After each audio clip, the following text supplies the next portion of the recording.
About 8 or 9 years ago, I was going through one of the hardest times of my life. My girlfriend Megan and I were constantly stressed from work and bills.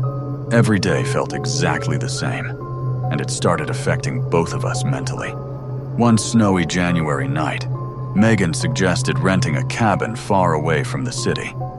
She wanted somewhere quiet, where we could disconnect from everything for a weekend. Honestly, the idea sounded perfect to me. The only problem was money, because neither of us had much saved up.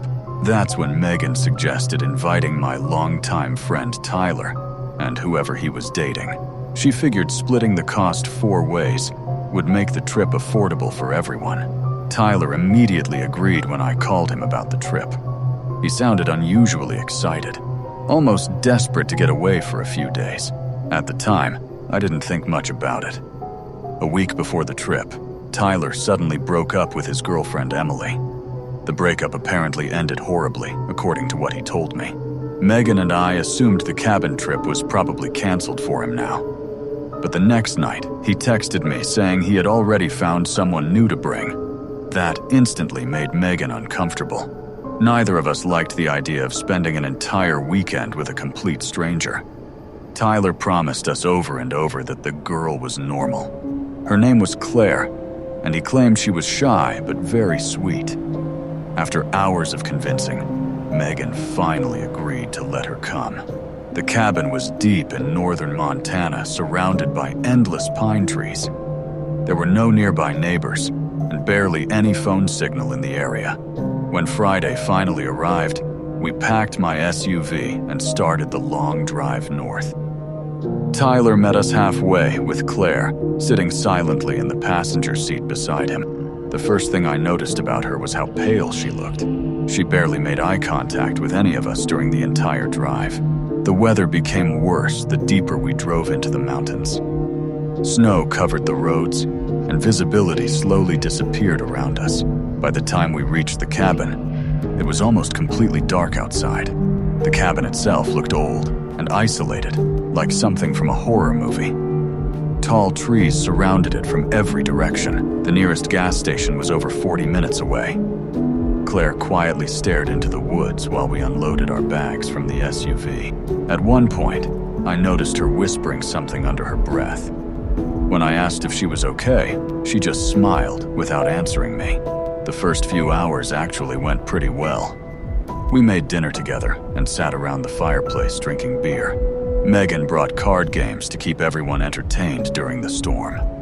Claire barely spoke, but she occasionally laughed at Tyler's jokes. Around midnight, Megan suggested playing a game of truth or dare. At first, it was harmless and funny, like normal party games usually are, but Claire slowly started asking extremely personal questions. She wanted to know people's fears, secrets, and worst memories. The atmosphere in the cabin became strangely uncomfortable after that. Around 3 in the morning, I suddenly woke up to a loud thumping sound above us. At first, I thought heavy snow was sliding off the roof, but then the sound came again. Slow footsteps were moving across the ceiling directly over our bedroom. Megan woke up too and grabbed my arm tightly. The problem was, there wasn't supposed to be a second floor in the cabin. I sat there frozen, listening to the footsteps pacing back and forth for nearly a minute. Then, everything stopped completely. The silence afterward somehow felt even worse than the noise itself.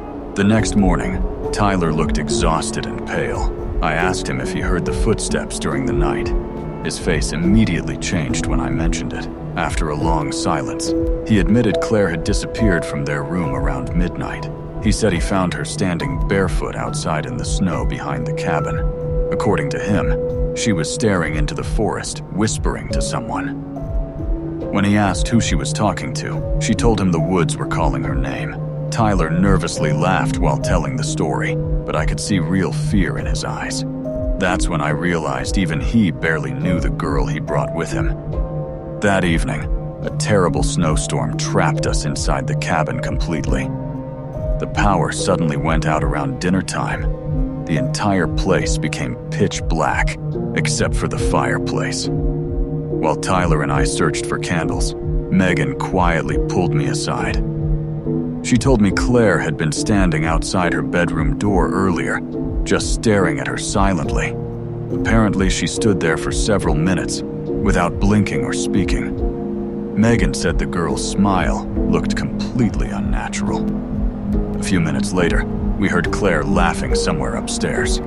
The problem was, we had already checked earlier, and there was no upstairs. Tyler finally snapped and demanded Claire explain what was going on. The second he raised his voice, Claire's expression completely changed. She stared directly at him with cold, empty eyes. Then she calmly said something I'll never forget. "You should have left when the trees warned you." None of us understood what she meant. Suddenly, someone began pounding violently on the cabin's front door. The knocking sounded so aggressive that the walls were literally shaking. When I looked through the frozen window, there was nobody standing outside. The knocking suddenly stopped after almost a full minute. When we turned back around, Claire was gone. The front door was still locked from the inside, but she had vanished completely. Tyler searched the entire cabin, screaming her name over and over. We found the back door slightly open with snow blowing inside the kitchen. Outside, there were barefoot footprints leading directly into the dark forest. The footprints suddenly stopped about 20 yards away, like the person disappeared. Police searched the area the next morning, but never found Claire anywhere. To this day, none of us know who she really was, or what happened in those woods that weekend. About 2 years ago, I planned a trip with my ex-girlfriend Vanessa. We wanted to escape the city for a few days. She found a small cabin deep in the woods online. The place looked quiet, isolated, and peaceful. We drove for almost 5 hours to reach the cabin. The deeper we went, the emptier the roads became. By the time we arrived, it was already getting dark. The forest around the cabin felt strangely silent. Even Vanessa admitted the place felt unsettling, but we still decided to stay the weekend there. The cabin looked older than the photos online. Dust covered the shelves, and the air smelled strange. Vanessa looked nervous after seeing deep scratches on the front door. That night, heavy rain started outside the cabin. Around midnight, the power suddenly went out. The whole cabin became completely dark. Then we heard 3 slow knocks on the front door. Knock, knock, knock. Nobody should have been outside that late at night. The knocking sounded calm and terrifying. I grabbed my flashlight and walked toward the door slowly. Vanessa kept telling me not to open it. The knocking suddenly stopped before I reached the door. I looked through the small front window carefully. At first, I saw nothing except darkness and rain. Then I noticed someone standing near the trees. The figure looked tall and completely motionless. Its face was hidden behind the darkness. A few seconds later, it slowly stepped behind a tree. That was the moment we realized we were not alone. Vanessa wanted to leave the cabin immediately, but the storm outside was getting worse every minute. Our phones barely had any signal in the woods. We locked every door and window in the cabin. Around 2 in the morning, we heard footsteps outside. The footsteps circled around the cabin slowly. Sometimes they stopped right beside the bedroom wall. Then we heard something scratching the window softly. Vanessa started crying quietly beside me. Neither of us slept that entire night. Just before sunrise, the noises finally stopped. I looked outside, and the forest was completely empty. For a moment, we thought whoever it was had left. Then I noticed muddy footprints near the cabin wall. The footprints circled around every single window. Some of them stopped directly under our bedroom window. There was also a dead crow lying near the front steps. Its neck looked twisted in a disturbing way. Vanessa begged me to leave immediately after seeing it. While loading the truck, I heard movement in the trees again. I looked up and saw the same tall figure watching us. This time, I could see part of its pale face clearly. The person was smiling unnaturally wide at us. Vanessa screamed and jumped into the truck immediately. I started the engine and drove away as fast as possible. As we left, I looked in the rearview mirror once. The figure was still standing near the cabin, motionless. Neither of us spoke during the long drive home. We never returned to that place ever again. A few weeks later, curiosity got the better of me. I searched online for information about the cabin area. I found an old news article from years ago. It mentioned several disappearances near those woods. One survivor claimed someone watched cabins at night. Another person reported hearing knocks on their door. The article ended without explaining who was responsible.